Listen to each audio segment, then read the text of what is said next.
tough time for the blacks.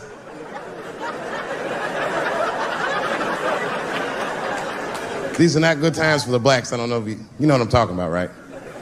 Police are killing us again. It's a very unfortunate set of circumstances because we were doing very well. You know, America has a racial hot seat. I think we can all agree that that's the truth. And we can also agree that that hot seat is traditionally occupied by African Americans in general, African American men in particular. Although I can see that in recent years, that seat has been occupied by Mexicans, and I dare say Arabs. And we, the black Americans, would like to thank you both for your sacrifice and your struggle. We needed a break. We needed a goddamn break.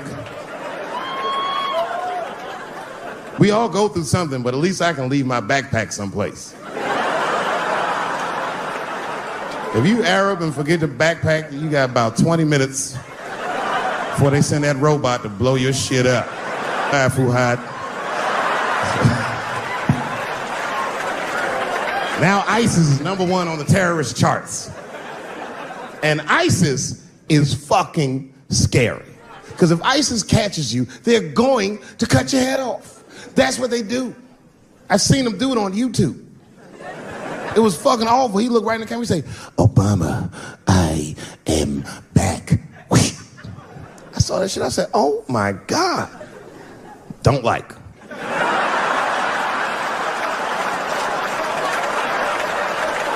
How is this guy cutting people's heads off on YouTube? I can't even post a dick pic, and this motherfucker is decapitating people. I'm gonna have to change my settings. You know, everyone has it hard, but I think harder than black people and harder than Arabs and harder than Mexicans, you know who has it the worst? Fat black people.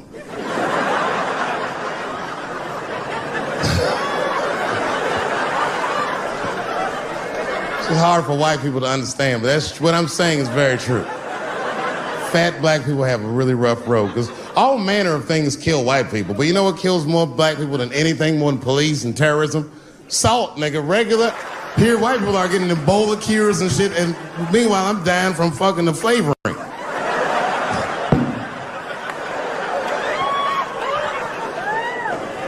Look, honestly, I'll stop talking about it. Let me say this, though. Let me just say this. Can we all just say that we've seen it coming? Were you surprised? It's like when that guy threw that banana at me. Do you think I was surprised? Hell no. I've been in show business 30 years. I was expecting this banana. I knew one of these nights, it's like somebody gonna throw a banana at me one of these nights, niggas.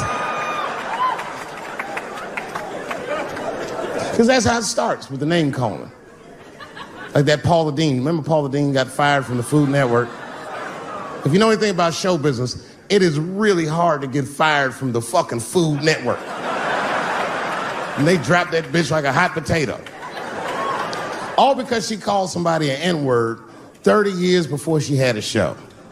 I don't know who she said it to, but whoever it was just looking at her like, I'm gonna get you for this bitch. And she came back 30 years later like a Bill Cosby rape and sunk her battleship.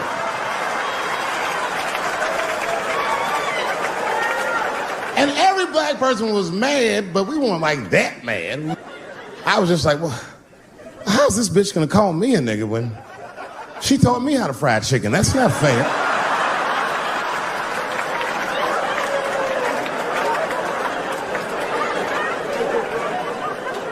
I think Donald Sterling shit was more serious. Remember Donald Sterling? He used to own the Clippers, and then he got caught on a secretly recorded tape saying some very unsavory things about African Americans. And there's a lesson in that for all of us. The lesson is, if you are old and white and racist in this great country, whatever you do, don't tell your black girlfriend about that shit, because that's who made the tape. She recorded all that shit, and the tape was terrible. He was like, stop bringing these black guys to my games. First, we're all confused, like, well, how the fuck are you gonna have a game without us?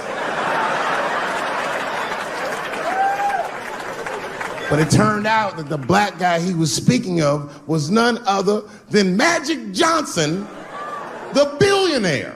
Unbelievable. Never even mentioned the fact that he had AIDS, which is... This guy must be really racist if AIDS is the footnote.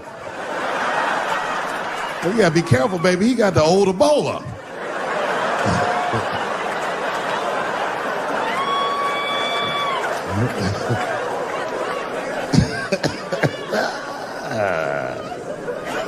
You can say what you want about that girl, but I'm gonna tell you right now, she is a goddamned hero. Because you might have thought these things were happening before, but now you can see it all in front of you without a shadow of a doubt. That shit actually went down. She sucked that old guy's dick. She really took one for the team on that one. That's really gross. This dick is like 80 years old. It's like tasting history. Like 5 wars on it, civil rights movement, the Great Depression. This guy's been fucking from 40 years before Bill Cosby's first rape. This is a very old man. It's a very old penis. But all that shit is still, it's just name calling. Name calling does not break the modern black man. That's not gonna do the trick. I don't give a fuck about that. Like if I went to Kentucky Fried Chicken, Ku Klux Klan, hood on top of their head, what do you think I'm gonna do in this day and age? Run out Kentucky Fried Chicken? Not if I'm hungry. I'll go straight to the front. Hey man, let me get a 2-piece. I don't give a fuck what he says. You want a biscuit with that, nigger? I thought it came with a biscuit. What's all this attitude? I want a 2-piece. Chop, chop. You know what it is. But I'm not gonna be mad. Why would I be mad? He's the one that's gotta work at Kentucky Fried Chicken, not me.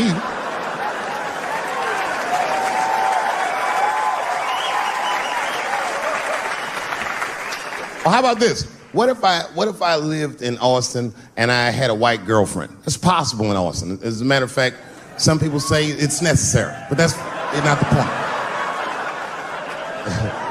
And me and my white girlfriend at home one night and we're just doing what lovers do. Maybe she's butt naked and she's down on one knee, giving me a hand job. I love a good hand job. And she's really jerking me off. You know, getting her obliques nice and tight. I got a huge dick, so she's like,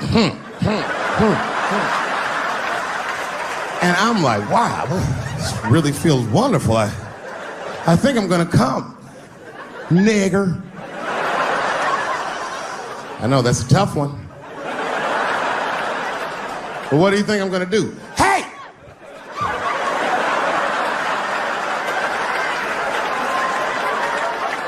That's no time for integrity, ladies and gentlemen. I'm busting that nut in her face. I'll sort through the ethics later. But I'm what they call a man of his word. If I say I'm coming, oh, I'm coming. I don't give a fuck what happens. God forbid somebody could shoot me. If I say I'm coming, it's still like, oh.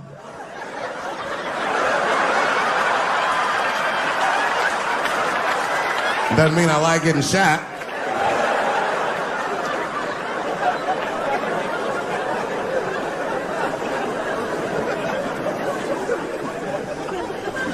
Boy. Yeah, tough time for the blacks. I'm not gonna say nothing about the police. I'll leave that for Chris Rock. I said, I need a gun immediately. The guy didn't answer, no questions. He just grabbed a 12-gauge shotgun, handed it to me. I'd never even held a gun before. I'm not a dummy. I'm like, well, I need some bullets too. And the guy reached under the counter, put 2 box shells on the counter. He said, all right, buddy, which box do you want? I didn't know. One box had a picture of some ducks on it. The other box had a picture of some deer. I said, well, what's that box with them ducks? He said, oh, that there's bird shot. And then he goes just like this. I'm not exaggerating. He goes, that won't kill a man. He said, it'll just pepper him up nicely. I said, what the fuck? Pepper? I said, well, what's that box with the deer on it? He goes, oh, that there's buckshot. That'll put a hole in the goddamn truck if you wanted to. So which box do you want? And he picked the one with the deer up and shook it. I thought he was trying to trick me. I was like, do you have a box with a picture of a white dude trespassing on it? Because it's exactly the strength I'm looking for. The fuck am I getting my kids vaccinated for an old-ass disease like measles? This is ridiculous. You might as well give them a diarrhea shot if you're so worried. Diarrhea has a bigger body count than the measles do. You know, diarrhea is funny today, but 100 years ago, if your ass had diarrhea, you were a goner. There was like a 0 chance of survival. You get that first squirt, uh-oh. Better start getting my affairs in order. But I don't have much time. It's diarrhea. It's very serious. You just watch your buddy slowly die in a pool of his own shit. I give up diarrhea. Too strong.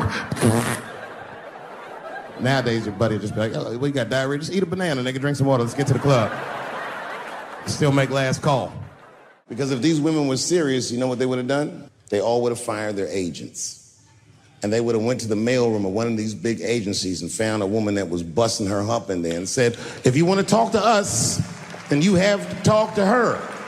And if they did that, then she would be big and they would be big and nobody would get fed to Harvey Weinstein. But did they do that? No. Was that their idea? No. Surprisingly, it was mine. And what I think the feminist movement needs to be very successful is a male leader. I'll do it. I will. I will lead you women to the promised land. I will make sure you get equal pay for equal work. I will make sure that nobody harasses you or fucks with you on the job. I will protect all of your interests. And all that I ask for in return is that you suck my dick. You know, everyone has it hard, but I think harder than black people and harder than Arabs and harder than Mexicans, you know who has it the worst? Fat black people. It's hard for white people to understand, but that's what I'm saying is very true. Fat black people have a really rough road, because all manner of things kill white people, but you know what kills more black people than anything, more than police and terrorism? Salt, nigga, regular ass table salt. Here, white people are getting Ebola cures and shit, and meanwhile, I'm dying from fucking the flavoring. Look, honestly, I'll stop talking about it. Let me say this, though. Let me just say this. Can we all just say that we've seen it coming? Were you surprised? It's like when that guy threw that banana at me. Do you think I was surprised? Hell no. I've been in show business 30 years. I was expecting this banana. I knew one of these nights, it's like somebody gonna throw a banana at me one of these nights, niggas. I'm just being real. It's fucked up, man. It's a tough time for the blacks. I love you too. And then here comes the banana peel. I'm waiting on it in a second. You know, that's how it starts.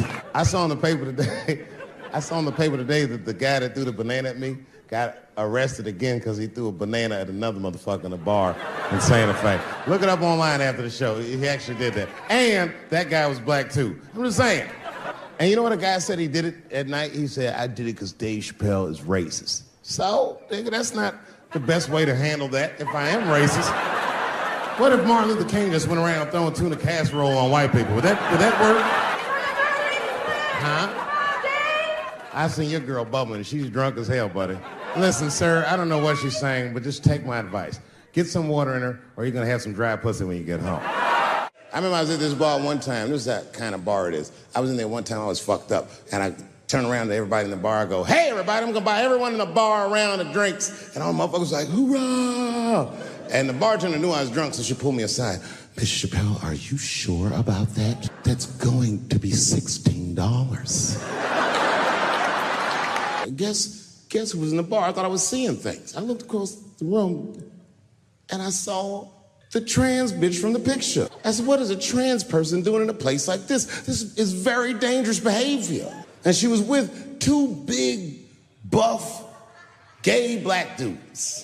I didn't know these dudes, but I know they was gay. If they had a dick in their mouth, they wouldn't look any gayer than they did just sitting there. They had 1980s gay face. You know what that is? Remember in the 80s when gay people looked surprised all the time?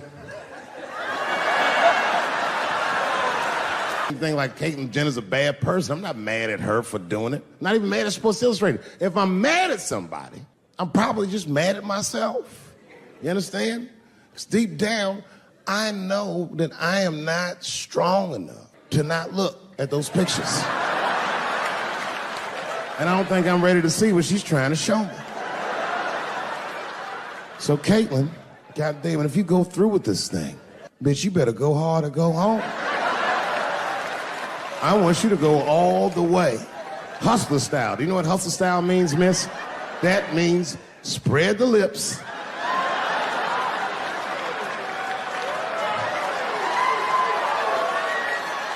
I hope she spreads her lips and there's an itty bitty dick inside. Ah!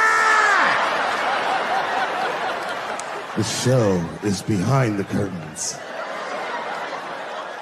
Gender is a fact. You have to look at it from a woman's perspective. Look at it like this. Caitlyn Jenner, whom I've met, wonderful person. Caitlyn Jenner was voted Woman of the Year.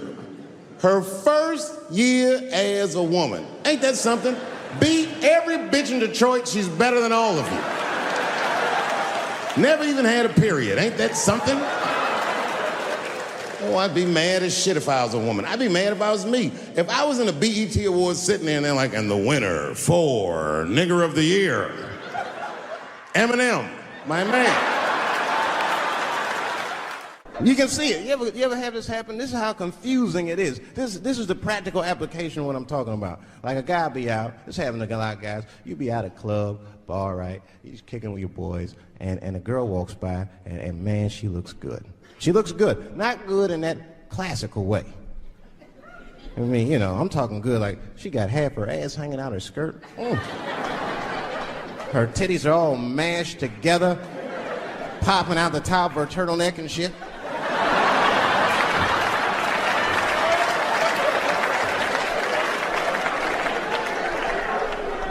And you with your buddies, right? You with your buddies, you got a couple drinks in you, and you see a girl, you might try to talk to her. This might not come out right. I don't know what you say, but damn, look at them titties! Right? The girl gets mad and says, wait a minute. Just because I'm dressed this way does not make me a whore. Which is true. Gentlemen, that is true. Just because they dress a certain way doesn't mean they are a certain way. Don't ever forget it. But ladies, you must understand that that is fucking confusing. Just is. Now that would be like me, Dave Chappelle the comedian, walking around the streets in a cop uniform. Somebody might run up on me. Oh, thank God. Officer, help us. Come on, they're over here. Help us. I'm like, oh. Just because I'm dressed this way does not make me a police officer. You understand what I'm saying? It's like, all right, lady, fine. You are not a whore. But you are wearing a whore's uniform, I'll tell you that shit right now. Thank you very much for being here. But before I start tonight, I just wanted to read a brief statement that I prepared. I denounce anti-Semitism in all its forms. And I stand with my friends in the Jewish community. And that, Kanye, is how you buy yourself some time.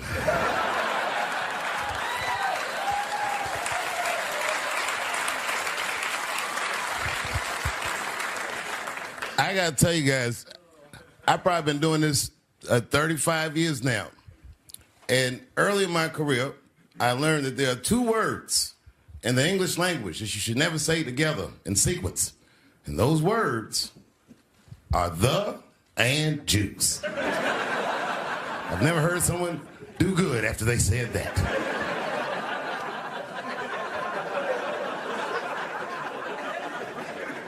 Kanye's gotten into some scrapes before. Normally when he's in trouble, I pull up immediately. But this time I was like, you know what? Let me see what's gonna happen first. Just want to see where this is all going. I can't even remember how it started. Vaguely, I remember it started with a tweet, strange tweet.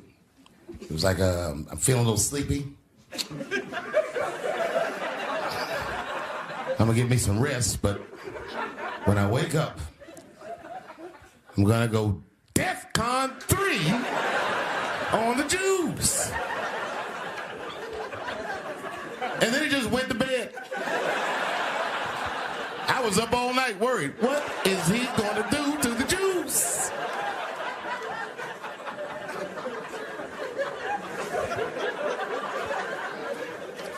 I grew up around Jewish people. I have a lot of Jewish friends. So I'm not freaked out by your culture. I know a little bit about it just from hanging around. I'd be like, yo, let's go out at school tomorrow. They'd be like, we can't go out. It's Shanana tomorrow. I'd be like,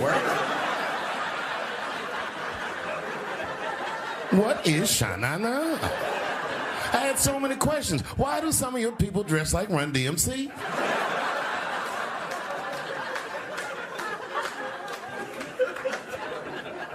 When Kanye woke up from that nap, he went right to work. A year ago, I'd seen him on a podcast called Drink Champs, a great show, and it was an amazing appearance. Noriega and them were there, the rappers that I love, and they all had their gold chains and stuff on. And Kanye said, only millionaires wear chains. They said, what?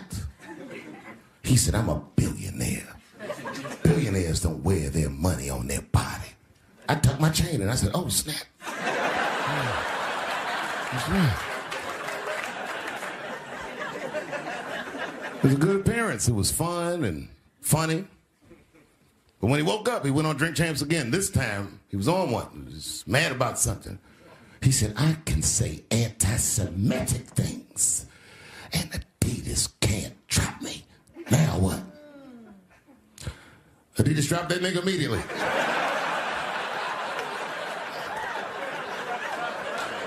Ironically, Adidas was founded by Nazis. And they were offended. I guess the student had surpassed the teacher.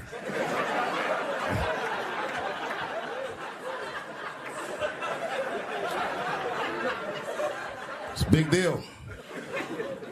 He had broken the show business rules.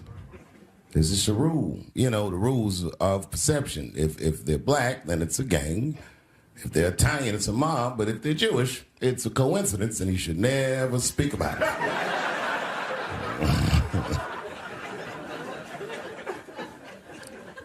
Kanye got in so much trouble, Kyrie got in trouble.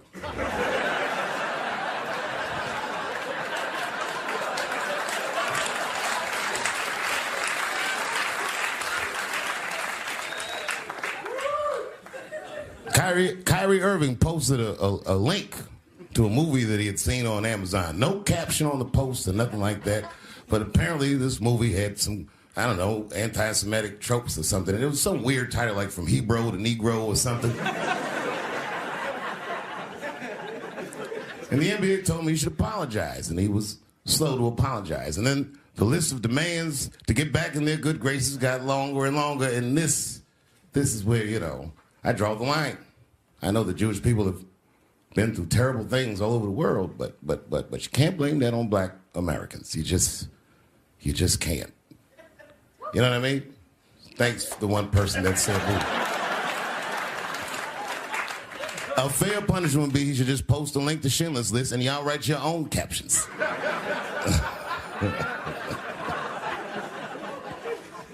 Kyrie Irving's black ass was nowhere near the Holocaust. In fact, he's not even certain it existed.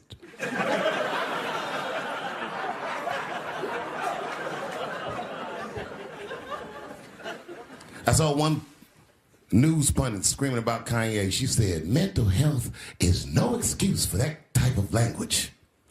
Yes, it is, bitch. You can kill somebody if you're mentally ill. Listen, okay, I don't think Kanye is crazy at all. I think he's possibly not well.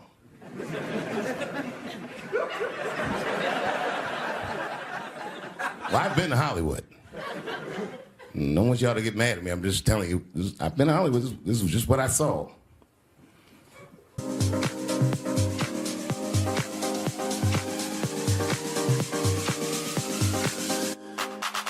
Whatever you do, don't fall for me. Don't put your trust in me. Don't even lie for me. I want you, honey. I don't get you. It's a lot of Jews. Like a lot. mean anything. You know what I mean? There's a lot of black people in Ferguson, Missouri. Doesn't mean we run the place.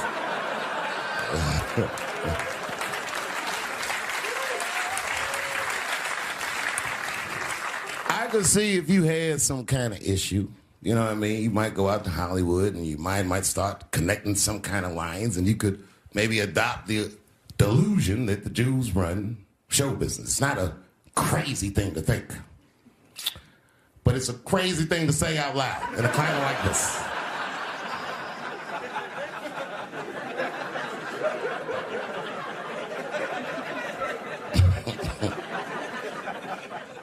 Now the midterms are over, and it's crazy climate. And I got to tell you, I feel like this midterm, like all of humanity depends on it.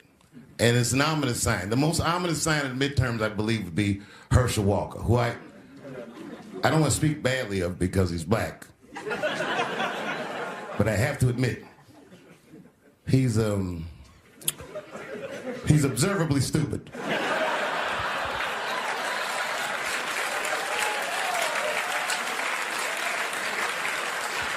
Even when he's not talking, his mouth be open a little bit like. He's the kind of guy that looks like he thinks before he makes a move on tic-tac-toe.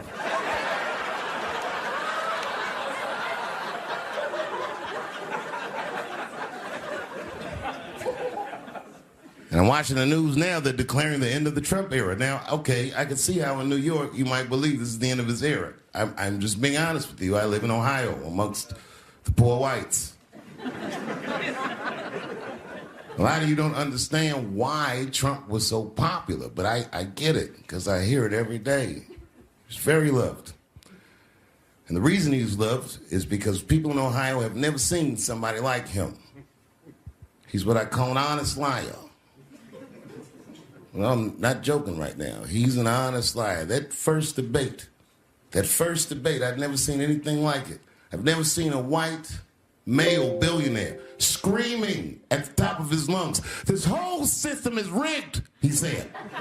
And across the stage was a white woman, Hillary Clinton and Barack Obama, sitting over there looking at him like, "No, it's not." I said, "Now, wait a minute, bro. It's what he said." And the moderator said, "Well, Mr. Trump, if in fact the system is rigged, as you suggest, what would be your evidence?"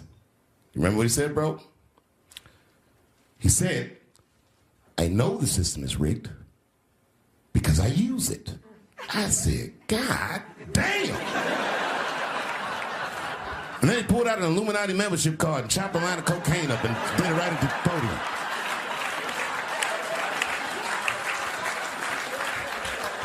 No one had ever heard someone say something that true. And then Hillary Clinton tried to punch him in the taxes. She said, "This man doesn't pay his taxes." He shot right back. "That makes me smart."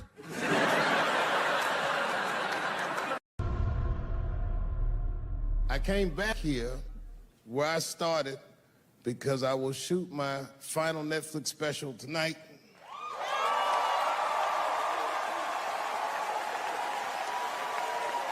That's right. And after this shit, it's time to make America wait again. I've done too well. You know, if you black in show business and do too well, it's scary, nigga. Like, you gotta get the fuck out of the casino while the getting's good, while you're still winning. If you don't walk away from the table, well, that's how niggas get Kevin Harted. You already know.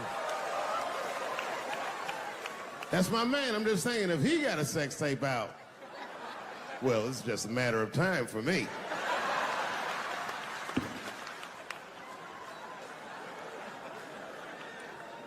But you know why I be thinking sometimes I want to stop doing comedy? And you know, I don't want to sound like a braggart saying this, but the real reason I want to stop is because I'm too goddamn good at it. I'm not even exaggerating.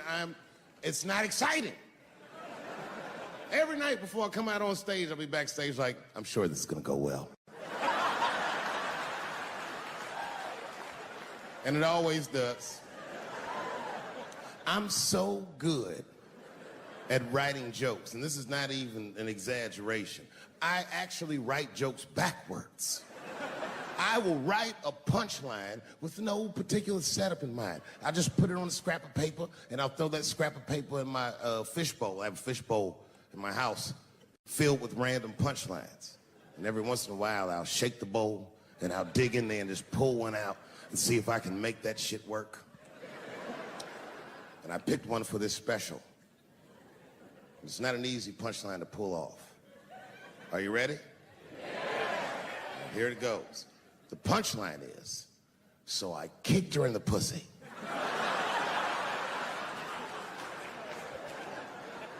I haven't finished the joke yet.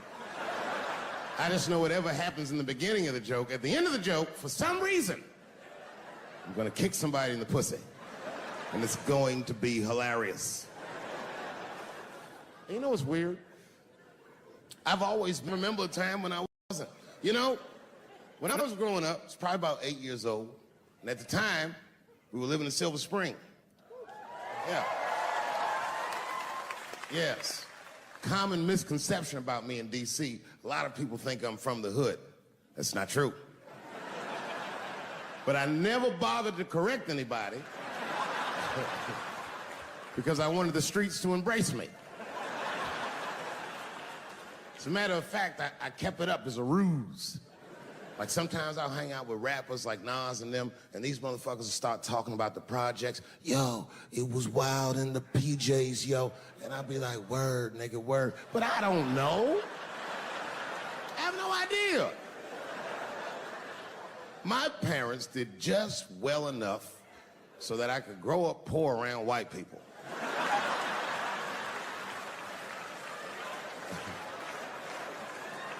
And to be honest, when Nas and them talk about the projects, nigga, I used to get jealous because it sounded fun. Everybody in the projects was poor, and that's fair. But if you were poor in Silver Spring, nigga, it felt like it was only happening to you. I know the pain of that first sleepover at a white friend's house. And you come back home on Sunday and just look at your parents like, y'all need to step your game up. Everything in Timmy's house works. Remember the first time you saw that? In a cold winter, and to be at a white friend's house and see the motherfuckers in their living room without their coats on?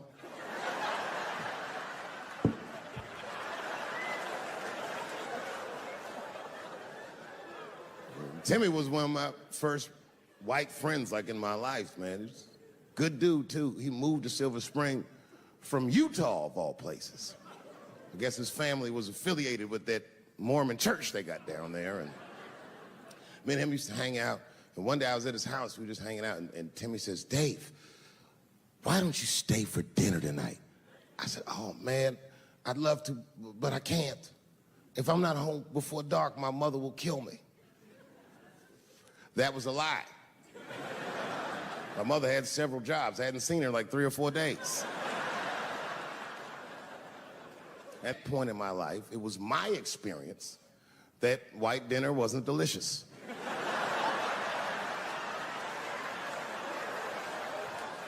I'd rather go home and fry some bologna or some shit like that.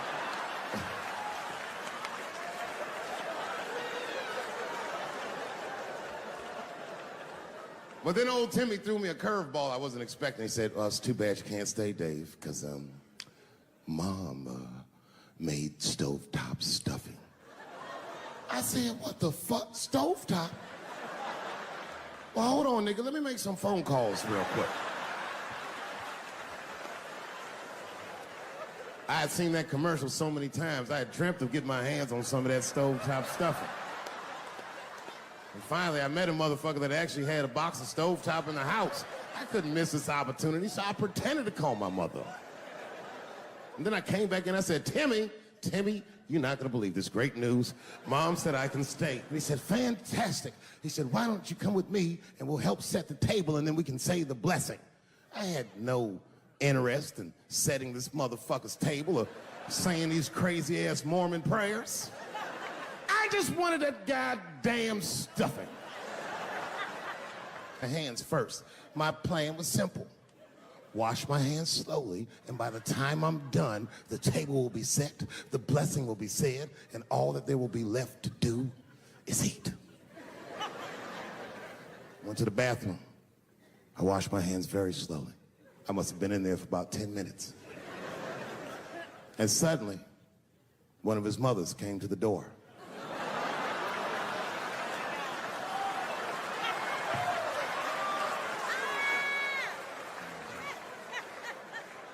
She was like, "Hi, David, right?" I said, "Yes, ma'am." She said, "Timmy tells me that you're planning on staying for dinner." I said, "I hope that's not a problem, ma'am." She says, "No, it's no problem. In fact, we'd love to have you. It's just that we weren't expecting company. And I'm afraid there's not enough stovetop stuffing for everybody." So I kicked her in the pussy. Bam! Ladies and gentlemen, I told you I'm dope, nigga. I told you what I was gonna say, and you still didn't see it coming. And that's why I make the big bucks.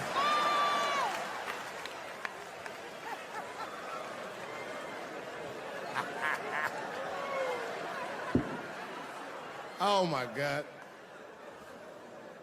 But there's a more important reason that I would stop doing comedy right now. And this reason is the real reason that's been percolating, and it really is the crowd, not you. I'm talking about the crowd on the big stage. It's too hard to entertain a country whose ears are so brittle. Motherfuckers are so sensitive, the whole country is turned into bitch-ass niggas.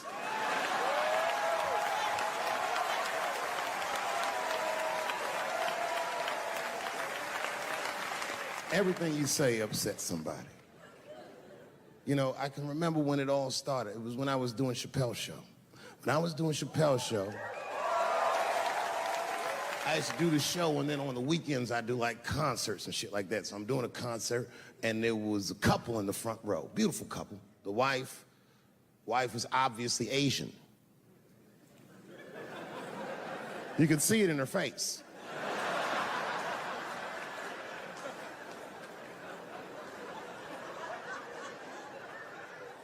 The husband, this motherfucker was mysterious, to say the least. Couldn't quite pinpoint where he was from. Caramel-colored fella, very nice hair, but he could have been from anywhere. Bangladesh, Mexico. I can't guess with a nigga like this. All I knew for sure about this guy is that his wife was a bitch. I could see that in her face, too. No, he was laughing and having a good time, and she was scowling at me at a goddamn comedy show. I couldn't figure it out. And then I realized at some point that she was pregnant, and I was smoking on stage. I said, "Oh my God, that's probably why she's mad." So I started to put my cigarette out, but then she hit me with one of them fake non-smoker calls. So I just kept smoking. I thought to myself, "Bitch, that babe will be fine, relax." And I tried to break the tension. I just asked her. That's all I said. I go, "Hey, where are you guys from anyway?" And I could tell that she was on to me. She goes, very condescendingly, she says, "I'm from California. If you're asking my ethnicity, I am Chinese." He was like, "I'm Mexican, bro." I said, "Well, I'm sorry if I offended you by asking, but you're a very beautiful couple. And miss, there's no question that you're going to give birth to the hardest working baby this world has ever seen."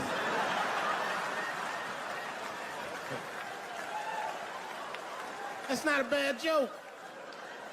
She got very upset. She got up to leave immediately, but she didn't just leave. She had to take one last dig at me on the way out.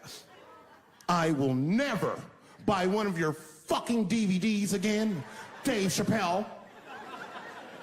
I said, "Ma'am, with all due respect, Chinese people don't buy DVDs."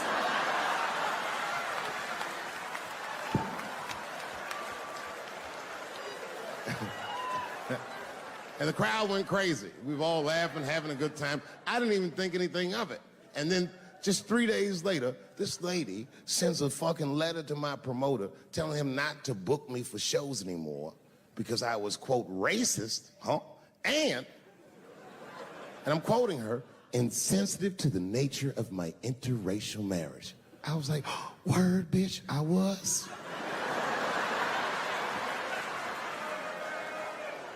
If she would know that I myself am in an interracial marriage. That's right. In fact, my wife is Asian too. Surprise, bitch, I'll see you on Thanksgiving.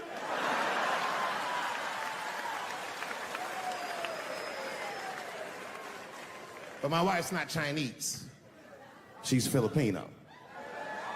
That's right. And our kids are Puerto Rican somehow, so there you go. But I don't give a fuck about interracial marriage. In fact, you know what? My mother is half white. A lot of people don't know that. Well, all right, you were a little too excited, but okay. A lot of people don't believe me when I say that, but it's true. You can't tell looking at me, but if I grew my hair out, you would think you was at a fucking Cat Williams concert. My shit is beautiful. But motherfuckers are just taking it too far. I don't know why or how everybody got this goddamn sensitive. You know who hates me the most? The transgender community. Yo, yeah, these motherfuckers. I mean, I didn't realize how bad it was. These motherfuckers are really mad about that last Netflix special.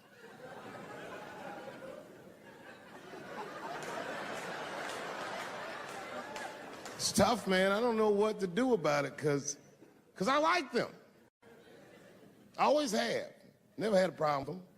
You know, just fucking around. As a matter of fact, I think I make fun of everybody. And, I mean, as a group of people, they have to admit, it's kind of fucking hilarious, man. I'm sorry, bro. It's like, I've never seen somebody in such a hilarious predicament not have a sense of humor about it. They're born feeling like there's something other than they're born as, and that's kind of funny, you know? I mean, it's funny if it's not happening to you. It's like that white black bitch that's in the news all the time. Rachel Dolezal. She's a white woman, but then she dressed up like a nigga and shot her way up to the very top of blackness. And I always wanted to meet her just so I could understand. I just wanted to like have dinner with her so I could just look in her eyes and call her a nigger to her face. The fuck is that bitch talking about? I identify black. That is trans talk, lady. Stop biting. Stop biting. There's a big difference between her and a trans. The difference between her and a trans is I believe transgenders. I don't understand them either, but I know they mean what they say. Them niggas cut their dicks off. That's all the proof I need. I've never seen somebody just throw their dick away. Don't need it.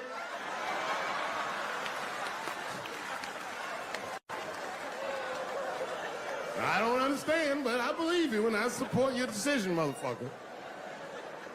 But how far is Rachel willing to go? What is Rachel willing to do so that we blacks can believe that she believes she's actually one of us? Bitch, are you willing to put a lien on your house? Invest in a mixtape that probably won't work out?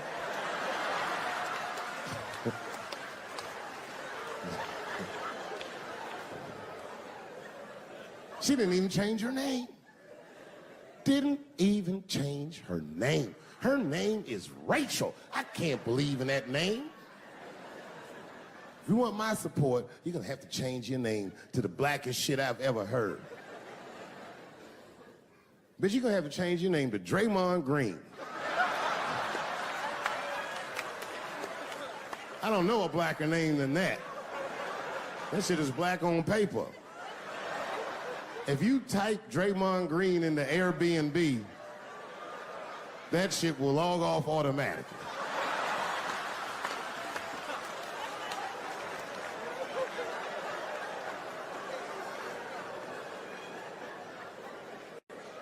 People get mad, bro. People get mad about everything I say. I was doing a show. I was in Portland, Oregon, and I was checked in a hotel under the name Charles Edward Cheese.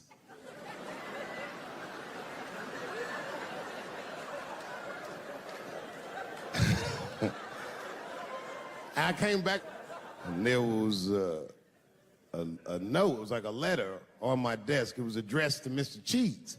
So obviously, I'm going to assume that whoever wrote this letter must be an intimate friend of mine. This is not some kind of name that a person would just guess. But then I open the letter, and it turns out I don't know this person at all. It's a fan letter. You know, I'm not even used to the idea that I have fans, but I'm grateful for it. And even though I'm grateful for fans, I don't read those letters. Be nice if I did, but realistically, it's like, what am I, Santa Claus, nigga? I don't have time for this. Like, got shit I want to do. I'm trying to chill. Read all these dreams and wishes from strangers. But I read it. I'd already opened it. So I just read the whole letter. And you know what, man? Whoever wrote this letter truly loves me. I mean, they were really fucking nice in the letter. And then they described to me what it was like to come to the show, how excited they were, how much fun they were having.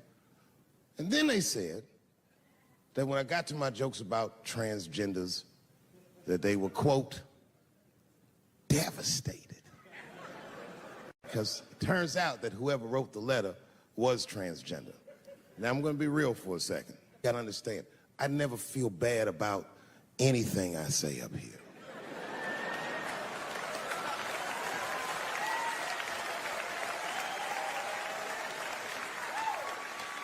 And I would never admit this to you if I hadn't locked your phones up. But it was the weirdest thing. Like, when I read this letter, this shit made me feel bad. I didn't feel bad about what I said, you understand? I felt bad that I made somebody else feel bad. To be honest, I don't even know what I said that upset that person. I have so many transgender jokes.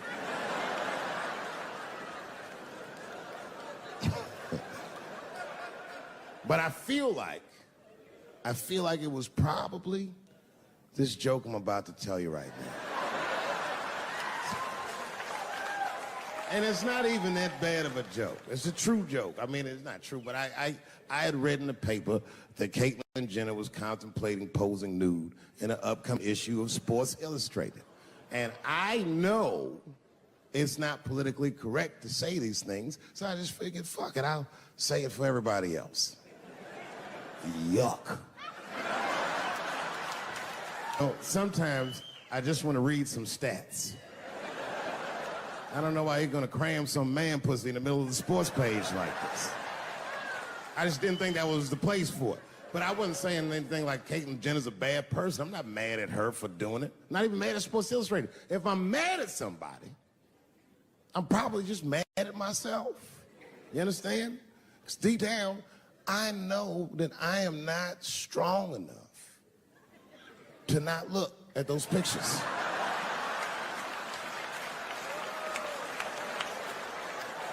And I don't think I'm ready to see what she's trying to show me. So Caitlyn, goddamn it, if you go through with this thing, bitch, you better go hard or go home. I want you to go all the way. Hustler style. Do you know what hustler style means, miss? That means spread the lips.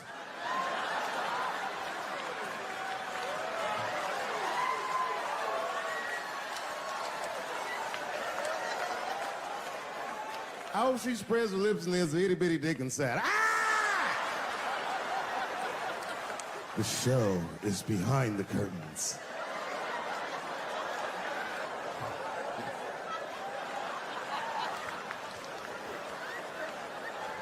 I don't know what I said that upset that person.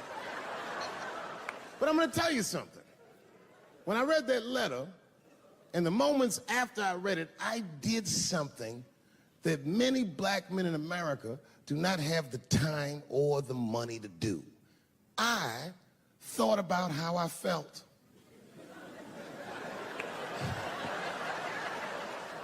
I asked myself a very basic question that I don't think I ever directly contemplated. I said, man, Dave, if you're writing all these jokes, do you have a problem with transgender people? And the answer is absolutely not. The fuck do you guys think I am? I don't understand all the choices that people make. But I do understand that life is hard and that those types of choices do not disqualify you from a life with dignity and happiness and safety in it.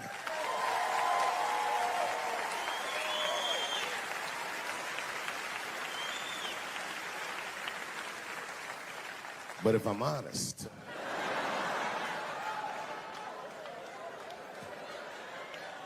my problem has never been with transgender people.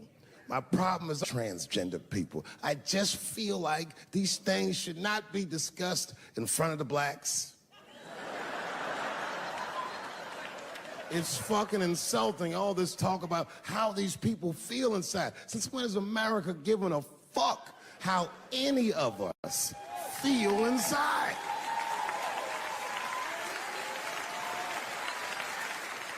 And I cannot shake this awful suspicion that the only reason everybody is talking about transgenders is because white men want to do it.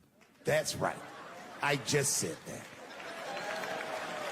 If it was just women that felt that way, or black dudes and Mexican dudes being like, hey, y'all, we feel like girls inside, they'd be like, shut up, nigger. No one asked you how you felt. Come on, everybody, we have strawberries to pick. It reeks of white privilege. You never asked yourself why it was easier for Bruce Jenner to change his gender than it was for Cassius Clay to change his fucking name?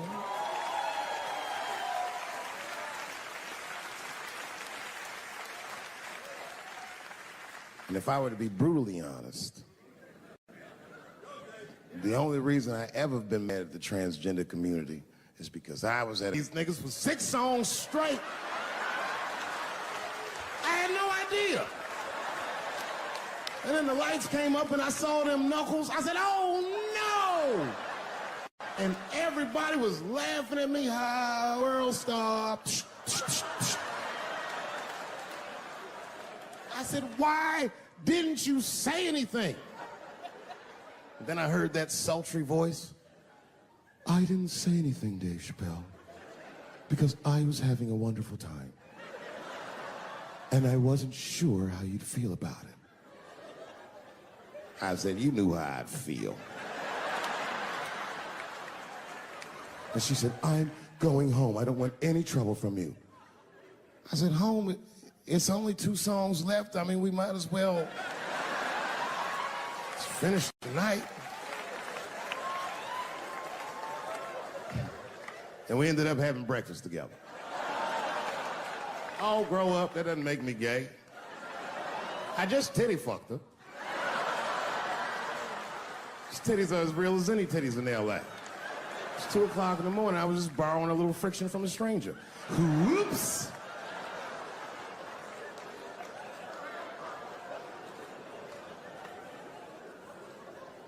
It's the madness of youth.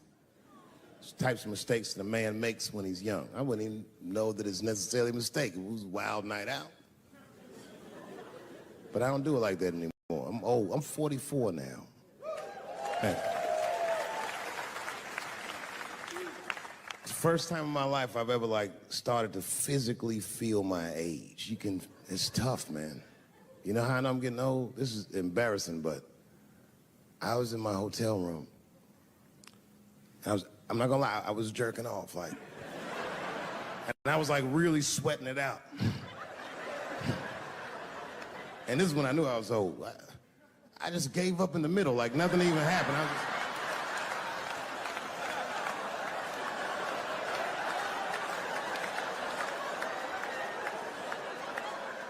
I don't like looking at my dick anymore. My dick looks distinguished. It's old, an old looking dick. It's got salt and pepper hair all around it. My dick looks like Morgan Freeman in the 90s. Without the dots. My dick narrates. Dave pulled me out and started jerking me around and jerking me around. But not with the same vigor as when he was young. He and I both knew nothing was... I see my age in my children. I came home from the road. This is not long ago. I've been gone for, if you can picture, I was gone for weeks and weeks.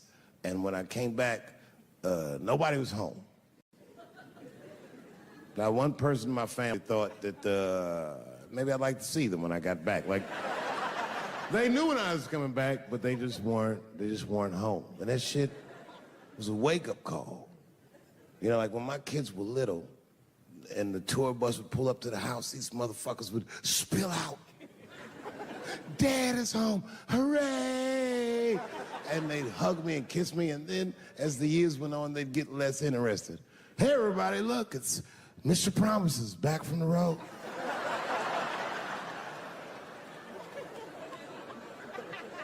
But empty house, that's some cold shit. And I went into my oldest son's room. I was like, hello, hello. He was gone. And I'd never done this to him before, but for some reason I just did it. I just looked through his shit. Just to see who this motherfucker was becoming. And I found these notebooks and I started going through them. Written as his handwriting. I didn't even know this nigga wrote poems. And then I looked through his drawers and I opened up his middle drawer. And I found this rolling paper. And I looked down at them papers like, oh, that's where that poetry's coming from.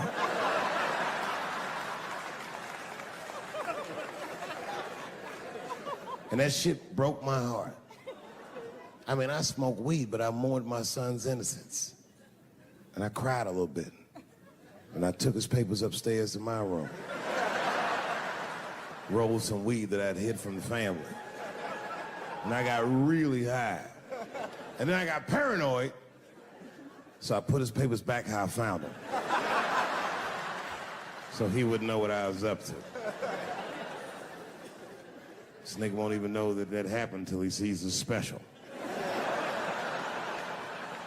Yeah, nigga, I found your papers. He's a cold motherfucker. Let me tell you, this kid is only 16 years old. Listen to what he did to me. This motherfucker calls me up in the middle of the night. It was 1 o'clock in the morning. He goes, Dad, don't be mad. I knew something was, what's going on? He said, listen, I'm fine. And don't forget, you told me to do this. I'm at a party, and my designated driver had too much to drink. And me and my friends need you to come pick us up. I said, Jesus Christ, it's 1 o'clock in the morning, nigga. I am shit-faced.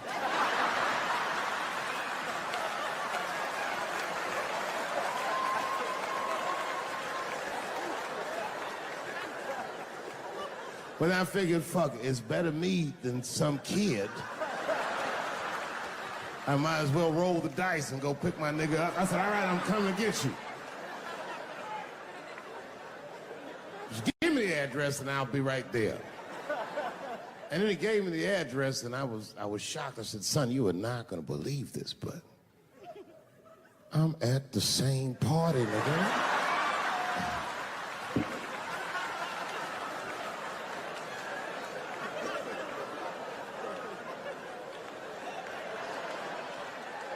They grow up fast, don't they? Can I ask you a weird question? I don't want to make you feel uncomfortable. You don't have to answer it, and if it doesn't go well, we'll just edit it out anyway. Is it weird to be the only white people in a row?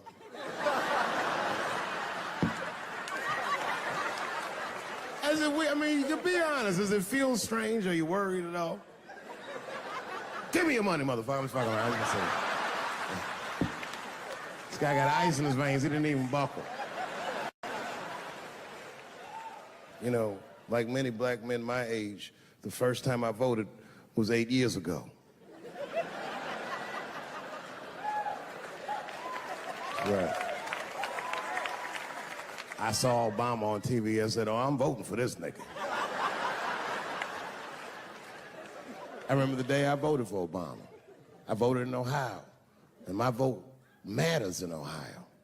Ohio is a battleground state. But when I pulled up to the polls, all the soldiers were in line. There were so many black people in that goddamn line. I didn't even know it was the polls. I thought it was a check cashing place.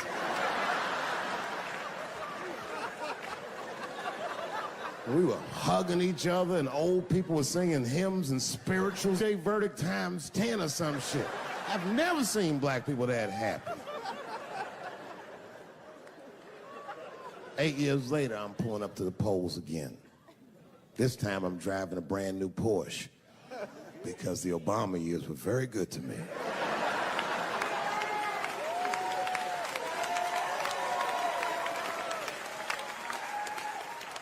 I was early voting, and when I parked my car, I figured out something that it would take the rest of the country another week to figure out.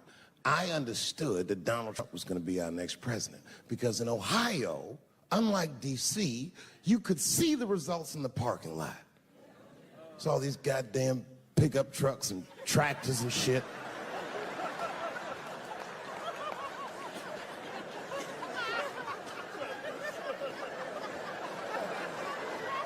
And then I walked up and I saw a long, long line of dusty white people.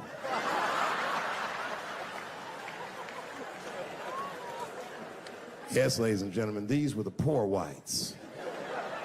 And I must tell you, I've never had a problem with white people ever in my life. But full disclosure, we've gotten a lot of trouble out of them. And I'd never seen so many of them up close. I looked them right in their coal-smeared faces. And to my surprise, you know what I didn't see? I didn't see one deplorable face in that group.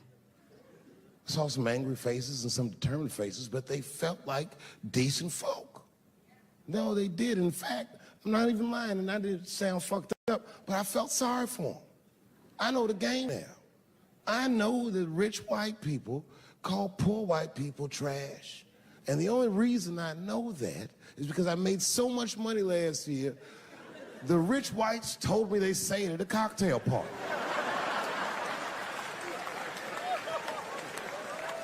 And I'm not with that shit. And I stood with them in line like all of us Americans are required to do in a democracy. Nobody skipped.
I said, I'm in the wrong business. I should be the president.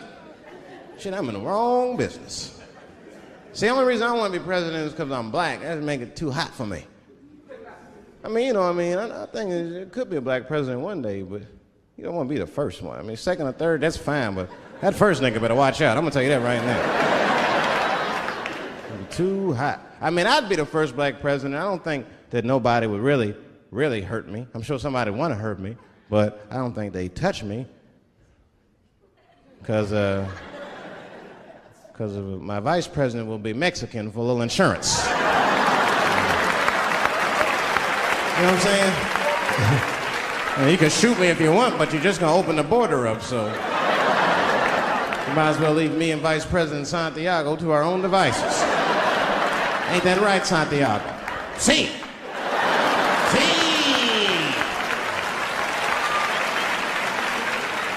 Elian can stay.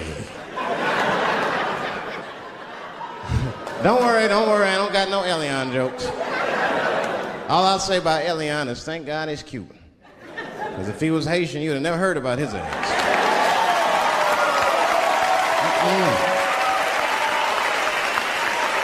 If Elian Gonzalez was Elian Mamumbo from Haiti, they'd have pushed that little rubber tube right back in the water. Sorry, fella, all full.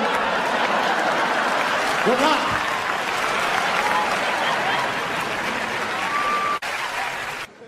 I'm scared to death of these police. I am, nigga. I got a police scanner. First money I got, this is the first shit I went out, bought me a police scanner. I just listen to these motherfuckers before I go out, just to make sure everything's cool. You hear shit on it. Calling all cars, be on the lookout for a black male between 4'7" and 6'8". Staying in the crib tonight, fuck that. Gotta work on that alibi for a minute. Every black person needs an alibi. I do them impromptu joints. If I'm by myself and need an alibi, I'll just open up the windows in the apartment, turn all the lights on, start beating off right in the window. Look at me. Hey, everybody, look, it's me, Dave Chappelle. I'm crazy, I'm jerking off. Note the time, motherfuckers. It's 2:35. Look at me, I'm jerking off in the window, 2:35. Comedian Dave Chappelle, it's June 10th. Note the time.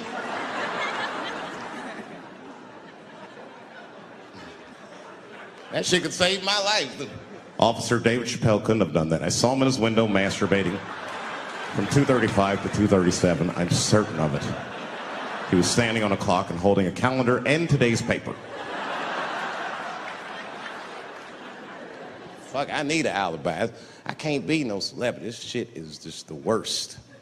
I'm seeing it. I see why stars are crazy now. These motherfuckers. I went to Disney World with my kids, which is a big deal for me. I don't get to see my kids so much. I do Chappelle show 20 hours a day, sleep for like half an hour, raise my kids for 10, 20 minutes, and I go back to work. Now, this particular day, I got to hook up with the kids. We went to Disney World. Everybody at the park, fucking everybody. Hey, Rick James, bitch. Hey, I'm Rick James, bitch. It's like, hey, man, hey. You mind not calling me a bitch in front of my kids? Time out, motherfucker. We take a day off. Even Mickey Mouse did it. I said, this is the most unprofessional shit I have ever seen in my life. Rick James, bitch. Oh, I was fed up. I caught that motherfucker with an uppercut. Bop! Knocked his head clean off. Everybody was screaming. Oh my God, oh my God. Mickey Mouse is Mexican. That's the thing, there's so much stuff to worry about. You know, the more you know, the more you don't know and shit. You know, like a lot of people be telling me, Dave, you know, you just gotta relax. The racism thing be bugging you too much. I be thinking about it. Sometimes shit'll happen. You know, a lot of black people can relate to this. Have you ever had something happen that was so racist that you didn't even get mad? You were just like, God damn, that was racist. I mean, it was so blatant, you were just like, wow. Like, almost like it didn't even happen to you. It was like a fucking movie.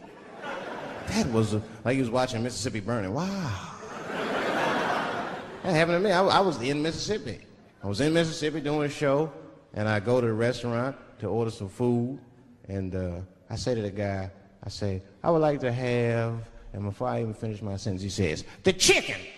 I said, what the? fuck? I could not believe it. Could not believe that shit. This man was absolutely right. I said, how did he know that I was gonna get some chicken? I asked him, I said, how you know that? How did you know I was gonna get some chicken? He looked at me like I was crazy. Come on, buddy. Come on, buddy.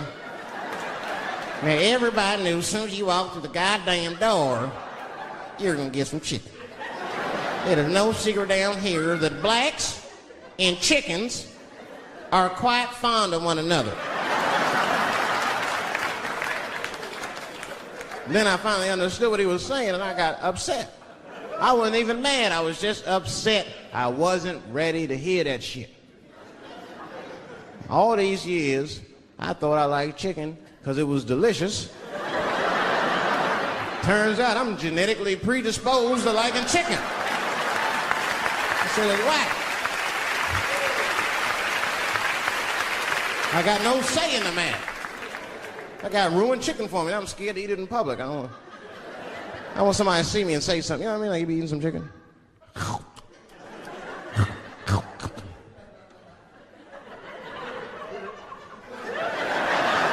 Look at him. He loves it.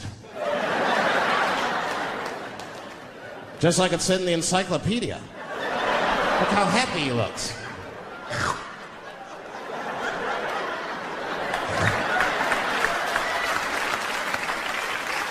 Sometimes the world be too much to deal with.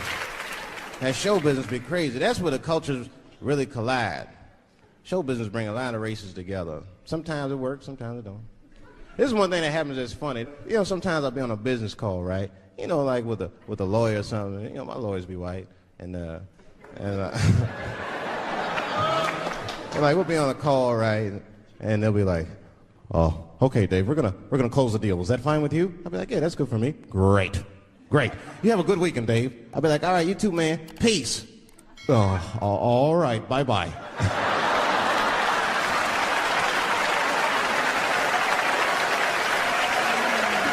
I don't know what to say, right?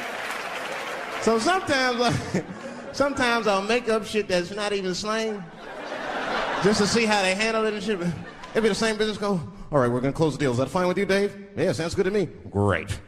You have a good weekend, Dave." "All right, buddy. Zip it up and zip it out." Oh. All right. Zippity-doo-dah. Bye-bye. I don't deal with jails. Don't deal with jails, and I don't deal with police. My house got robbed in New York. I didn't even call the police. I wanted to, but I couldn't. My crib is too nice. It's not that it's too nice, but it's too nice for me. You know how the police are in New York.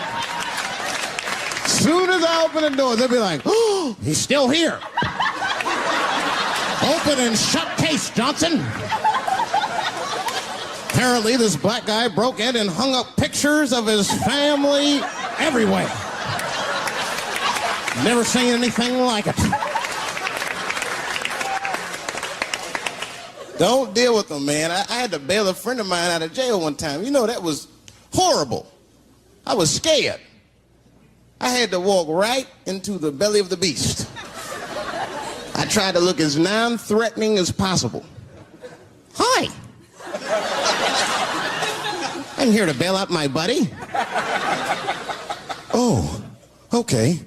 Well, while you're here, you do fit a description. If you'll walk this way, we can process you."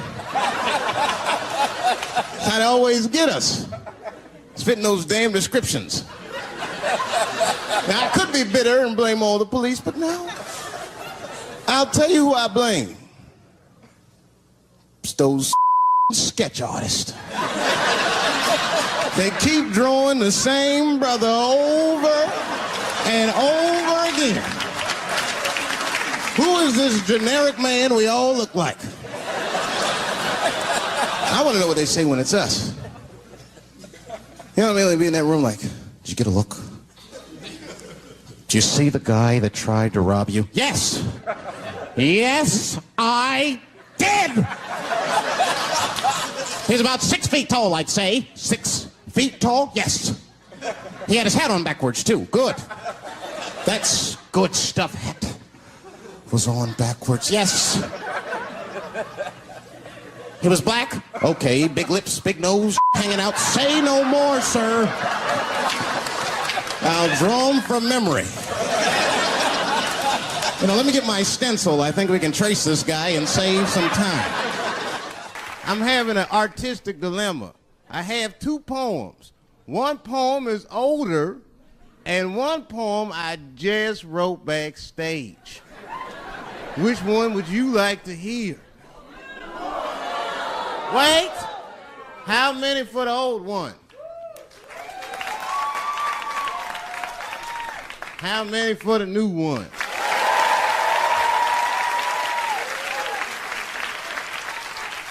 All right, so remember, if it sucks, you ask for it. One night at 3 a.m., I went to the corner store. I forgot why. Oh, that's right, I wanted a bite. I had the munchies because I was high. The store is owned by Mr. Fong, and every day he sees me, he does me wrong. He's Korean. Now, I'd never say I hate all Korean people. I haven't met all Korean people. That hate talks for savages. But even though I don't generalize, I do percentages and averages. So far, I hate 1 out of 5 Korean people I've met so far. So I come in the store.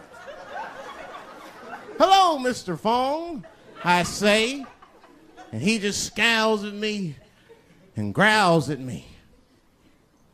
Buy something. Hurry up. Now look, I'm not stealing in the least. But if you're shopping and you know someone's watching you shop, that shit'll make you look like a thief.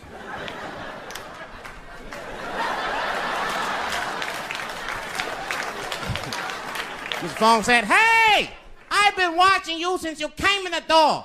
Buy something now or get out of my store. Now I couldn't take it anymore. Hey, I said, raising my hand, get your fingers out of my face, Chinaman.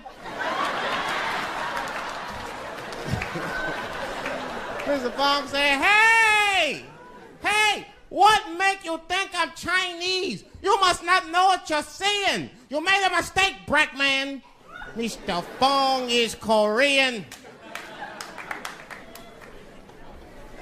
Now, I was wrong. I said, Mr. Fong, I'm sorry to offend by mistaking your race. But you gotta admit, if it was a Chinese look-alike contest, your ass would place. You're a dead ringer for a Chinese. But don't be mad at me. I didn't mean to offend you in the least. You know, some people say all black people look alike. We call those people police. Thank you. Just one time racism saved my life, man. I was on a plane. I was coming from overseas, and I don't know how this guy got a machine gun on the plane, but he stood up, man. He said, everybody, get on the fucking ground. Nobody look at my face. I started freaking out. Because he was Chinese, I was like, why is he talking like that? He was screaming and crying. I was the only brother on the plane. Well, I thought I was the only brother. I looked over, there was one other black dude. He was from Nigeria. I looked over at him, he was looking right in my face, man. He didn't say 2 words to me, he just looked at me, he was like...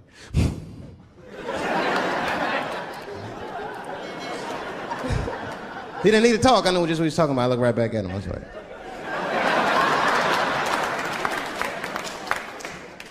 Some white dudes on the front of the plane seen us, they were like, oh my God. I think those those black guys are gonna try to save us.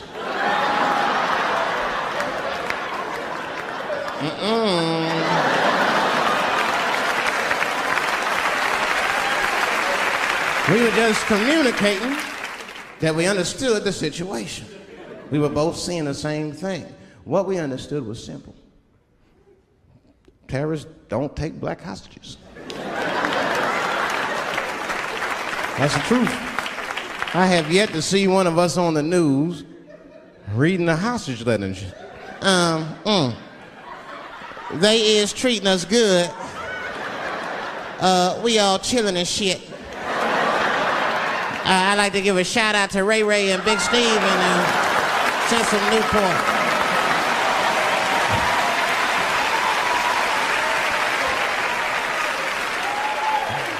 You're not gonna see it.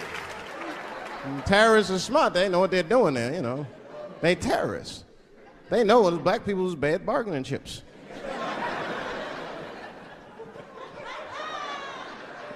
They called the White House. Hello? We have got 5 black... Hello?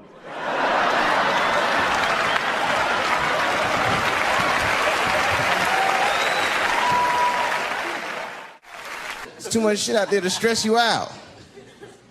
This whole world is just drug-infested. Hate-infested, drug-infested world. Hate drugs. I heard the worst drug story. You know what my friend told me? You know what he's dealing with? His landlord is hooked on crack. That's terrible.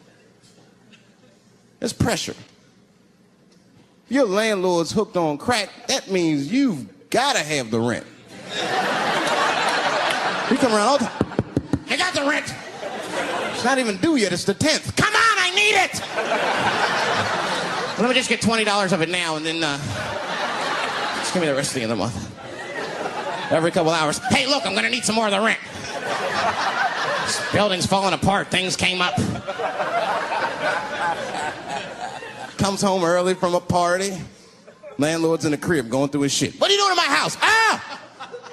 Where's the sink? I came to fix it. It's in the kitchen. I thought it was in the drawer. I'll fix it tomorrow when I come for the rent.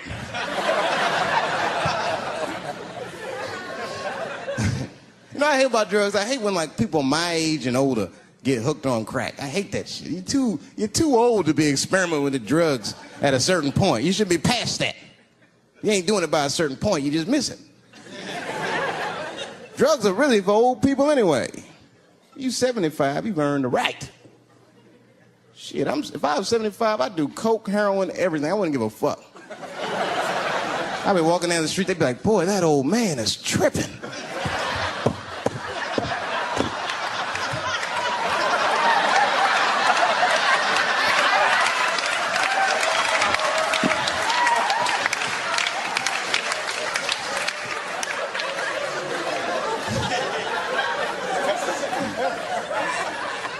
Can't do everything. Maybe weed. If you're gonna do something, do a little weed. Smoke weed. Weed's not as bad as everything else. Weed is a background substance. You know what I mean? You can smoke some herb and still function. And you ain't crisp, but you'll function. Nothing higher than weed, though. I made that mistake one time. I was at a party, some guy gave me some shit. He's like, here, man, take this. It's fucking mushrooms. I took it, I forgot all about it, you know. Then a couple days later, I found that shit in my pocket. I'm thinking, why not? Because I'm thinking it's like weed, some background shit. I planned my whole day out like it was weed. I'll chew this shit up, then I'll go to the barber shop, get my hair cut, and then I'll see a movie.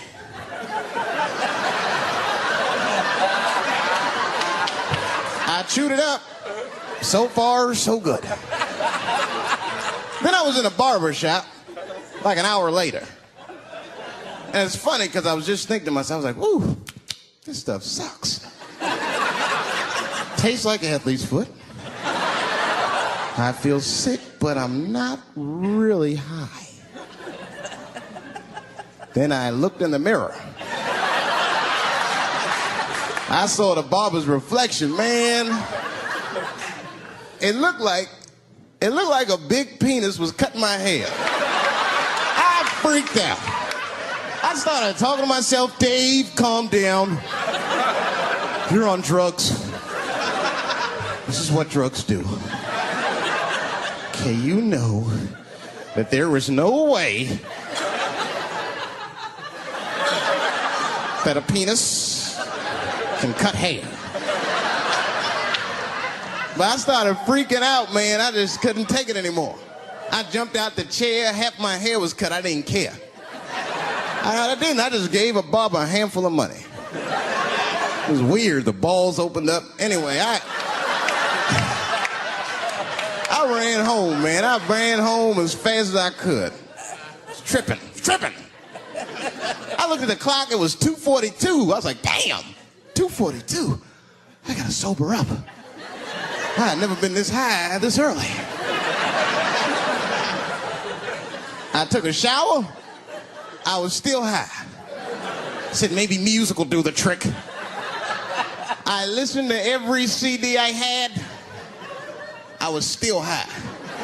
Exercise, that's what I'll do. I ran around the block 4 times, still high. Took a nap, woke up, fucked up. I looked at the clock, it was 2:43. I said, God damn. I've been accused of having sex with a girl I did not have sex with before. And let me tell you something, that shit is infuriating. You ever go through that? You know, it'll make you crazy. You be screaming at your best friends. I didn't touch that bitch, nigga, I'll kill you. Fuck you, nigga, I'll kill you. Please believe me. Please believe me.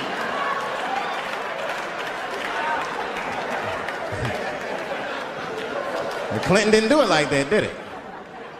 And Clinton came out of the press conference all relaxed, his shoulders all relaxed and all this trouble. It looked like he just got done fucking or something.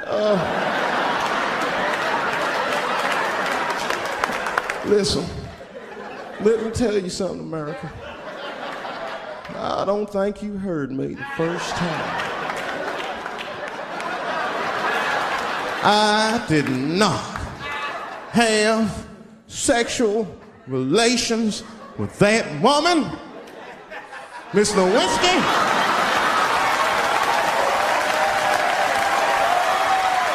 You know he did it. You know he did it.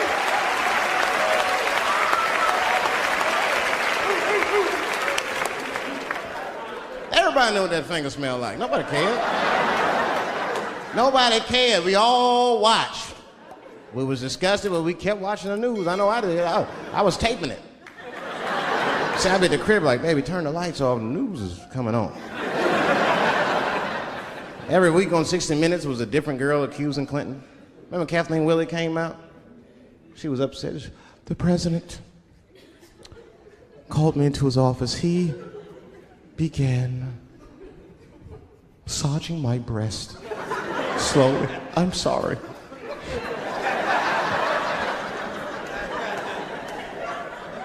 And then he placed my hand on his genitals. Ed Bradley was shocked. Was he aroused? I was at home like, yeah, was he aroused?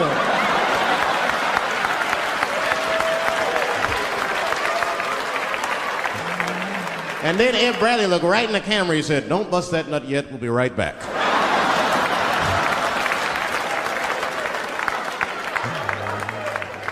Oh, man, the news had never been so good. But there were no victims. There were no victims. Only one I feel sorry for is that Lewinsky. I feel a little sorry for her. Don't y'all feel a little sorry for her at all? God damn, y'all, come on, man. Have a heart. That's a hard thing to be famous for, man. I mean, nobody want to be the most famous cocksucker of all times and shit. I feel bad for her. Not even the women feel sorry for her a little bit, ladies? Now that's jealousy. That's what that is. I mean, come on, y'all. That's one dick that girl sucked. It's gonna haunt her for the rest of her life. Long after she spent that money up, that's still gonna haunt her. And I know there's a lot of women in here with at least one dick they regret. And I bet you it wasn't a president's dick. I bet you worked at Kenny Shoes or Safeway or some shit like that. Don't go judging her. Don't go judging her. See, we gotta stop judging people. That girl was young, and she made a mistake that young girls make. She wanted to fuck a powerful man, period. That's as far as she thought it through. She wasn't thinking about how powerful the president was. She didn't have no wisdom. An older woman would have helped everybody. An older woman would have been in there, you know, you should lower taxes. You know what I'm saying? Do this song. You know, that's just my grandmother used to sing that when she cleaning up. That's a Negro spiritual. Black work song. Not everybody know about that. I know. See, white people, you guys might whistle when you work. You dig? But that's how you can tell what kind of work we're actually doing.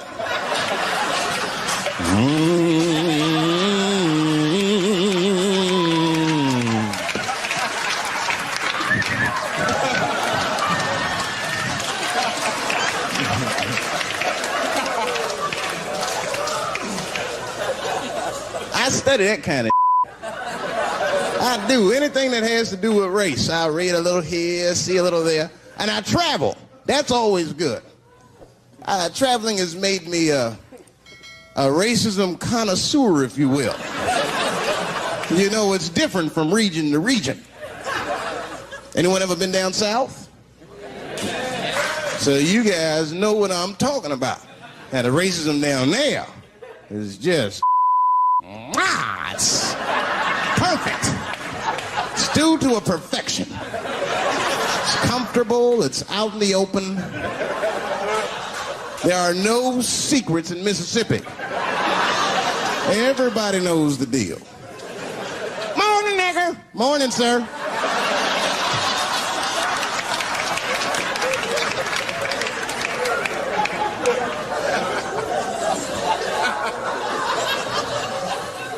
Not up here. You hit the big cities, man. It's different. It's always a secret. And we should do like them. We should keep our shit out in the open, then a little. I mean, with limits. You don't want to say whatever comes to your mind. That might be a little much. White dude be walking down the street minding his business. And the brother walk up to him. Hello. You white oppressor. You slave master rapist of Africa.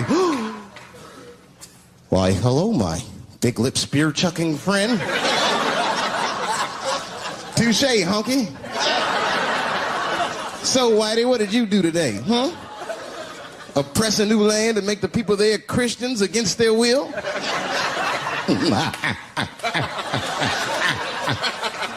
What did you do, fellow? Burn those big black lips on a crack pipe as you missed your job interview? Easy, Whitey, you're cutting deep. All this chit-chat has got me thirsty. If you will excuse me for a moment, I'm going to go to the Korean store and get something to drink. Ching-a-ling. Hello. You slanted-eyed, ruining the economy in our neighborhood by opening stores and taking the money out the community. Chink. Well, good afternoon, you browse around but never buy anything, suspicious looking nigga. After a while, that might be too much.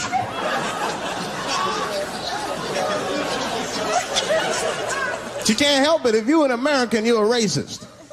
We brought up from the beginning to think in generalizations. We never look at the individual. We rarely look at the individual. I'm a racist.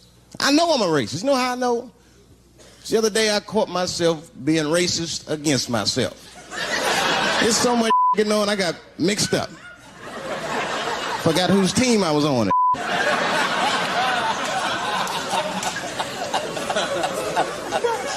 One time I was reading the paper, man, this story came on about this guy was suing a department store because they wouldn't let him play Santa Claus, you know, because he's black.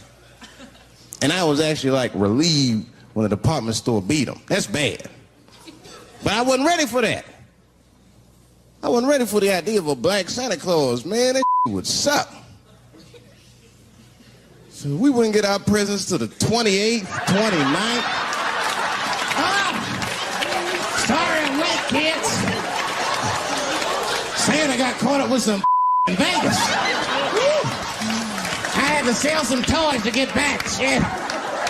Where them cookies at?